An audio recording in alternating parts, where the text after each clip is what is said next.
right, Jed, thank you. A college student is being called a hero tonight after 2 homes burned to the ground. Yeah, that fire happened this morning in the River Chase subdivision. News 2's Raymond Owens has that story from North Charleston.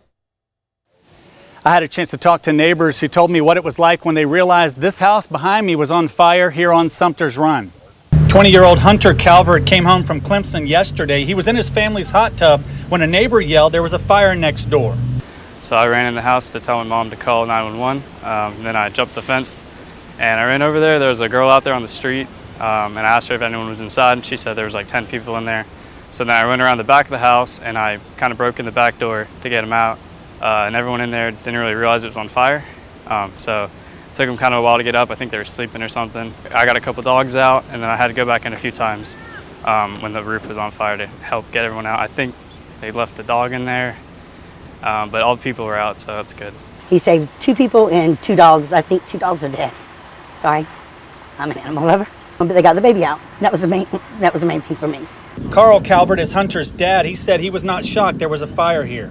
For weeks, we've been calling the fire department, the sheriff's department, because they were burning carpets. They were burning household goods like mattresses, and they would come in and they would put the fire out, and the fire department wouldn't do too much. My wife talked to the fire department, told them that they had no running water, and they were burning in the back. The fire spread to a house next door, Jake Wexler's house, and it quickly burned up as his wife gathered animals as quickly as she could. She was frantic running through the house, trying to gather up our cats. We got two out of 3 of them out, and we don't know where the 3rd one is right now. They're hoping the 3rd cat made it out of the home. 2 cats and 2 dogs are still missing from the homes. They've been open burning in the backyard. Just over the last 2 weeks, there were 3 fires that were set in the front yard. We called the fire department at least 3 times, letting them know about these violations and hope that they would come and clean it up, and they did absolutely nothing about it. Very frustrated. Yeah, I feel like I was cheated. I feel like I was ignored, and all of this could have been avoided. The fire took firefighters a little over an hour to put out. I asked the fire department about neighbors' concerns. I'm not really quite sure the call history dealing with the house. That would be something that we would have to actually look into, through our reports and things like that. I really don't have anything outside of that to really add.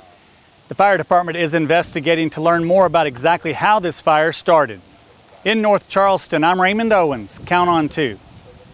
And we did reach out to Dorchester County officials. They tell us the house where this fire started was condemned as uninhabitable by the county, and it was not supposed to be occupied.